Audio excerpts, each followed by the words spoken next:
আজকে তোমাদের ক্লাস 10 এর কষে দেখি 2 ম্যাথ সিরিয়াল নম্বর কত হবে 13 কষে দেখি 2 সরল সুদ কষা যে অঙ্কগুলো রয়েছে। দেখো, কোন মূলধন একই বার্ষিক শতকরা সরল সুদের হারে 7 বছরের সুদে আসলে কত 7,100 টাকা এবং 4 বছরের সুদে আসলে 6,200 টাকা হলে মূলধন ও বার্ষিক শতকরা সরল সুদের হার নির্ণয় করি। অঙ্কটা একটু ইম্পর্টেন্টই আছে, ভালো করে দেখো সবাই। তাহলে এখানে লিখতে হবে কি 13 নম্বর। তো দেখো এখানে লিখছি কি আসল, লিখলাম আসল প্লাস 7 বছরের সুদ, 7 বছরের সুদ। আসলের সঙ্গে 7 বছরের যেটা সুদ আছে দুটো মিলে হয়েছে কত 7,100। তাহলে এখানে লিখবো কত 7,100 লিখে দেবো, ঠিক আছে। আবার বলছে কি আসল প্লাস 4 বছরের সুদে আসলে, তাহলে এখানে লিখবো আসল প্লাস 4 বছরের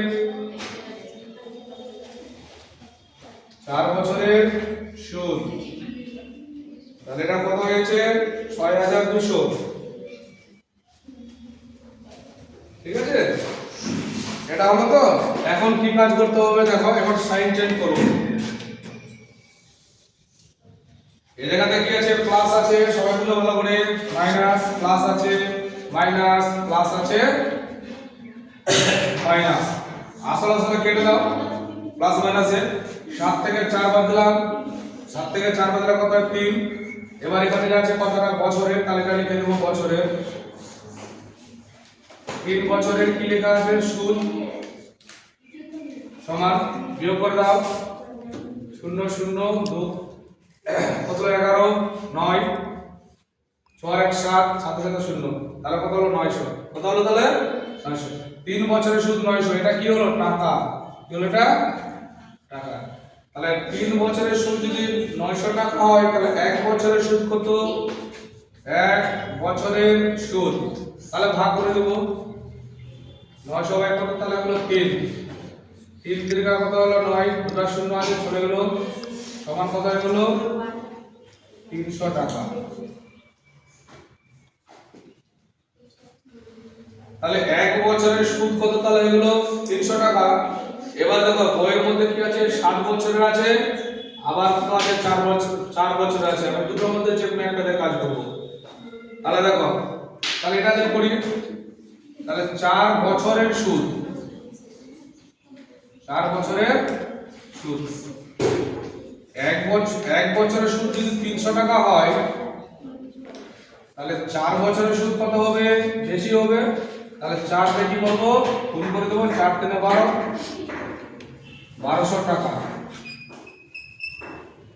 এবার দেখো 4 বছরের সুদ হলো কত টাকা, 1200 টাকা। এখন 4 বছরের সুদ আর আসল মিলে কত হয়েছে 6,200 টাকা। তাহলে আমি লিখতে পারি 4 বছরের আসল, 4 বছরের কি হলো আসল।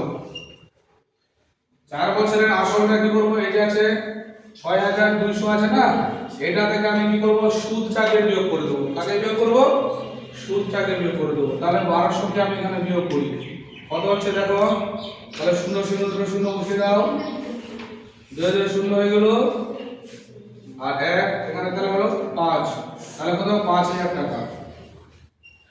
কত তাহলে হলো 5,000 টাকা। তাহলে আমার আসল জানতে চেয়েছে, আসল আমার 5,000 টাকা হয়ে গেল।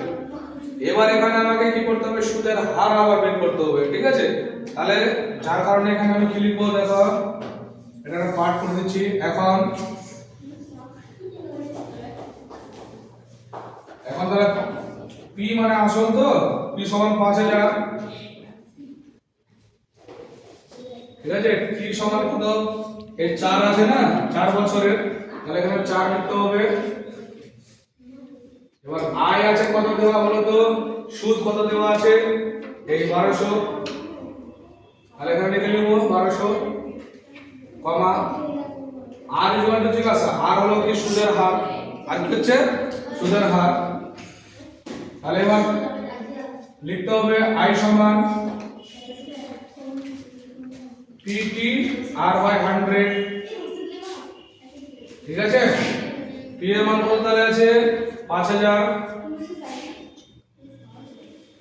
P এর মান কত আছে বলো, P এর মান আছে 4, আর তো বের করতে হবে, আর এর মানে কিছু নাই, আর এখানে কি করব রেখে দেব, বাই কত হলো এখানে 100 হয়ে গেল। এখন দেখো একটা 0 আর একটা 0, দুটো 0 এখানে কেটে দাও, তাহলে সমান কত হচ্ছে, তাহলে 4 0 0 4 5 হলো কত 20, 200 হয়ে গেল। আর এখানে কত আছে 8, তাহলে 200। এটা কি হলো সুদ, এত টাকা। আচ্ছা এবার দেখো বইয়ের মধ্যে 4 বছরের যে সুদটা আছে না 1200 টাকা, এটা পেয়েছি। তাহলে সুদ সমান কি হয়, সুদ তাহলে লিখতে হবে প্রশ্নানুসারে, প্রশ্নানুসারে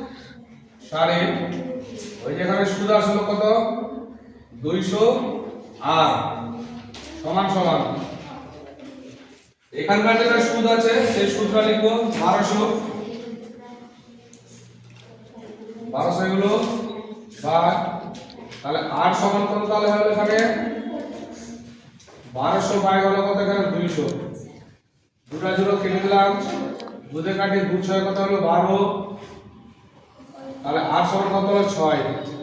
অতএব নির্ণয় আসল,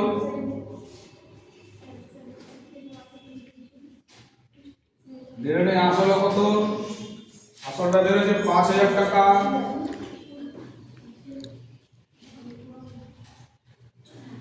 এবং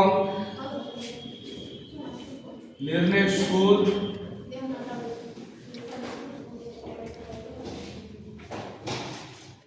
নির্ণয় সুদের হার সমান 6%।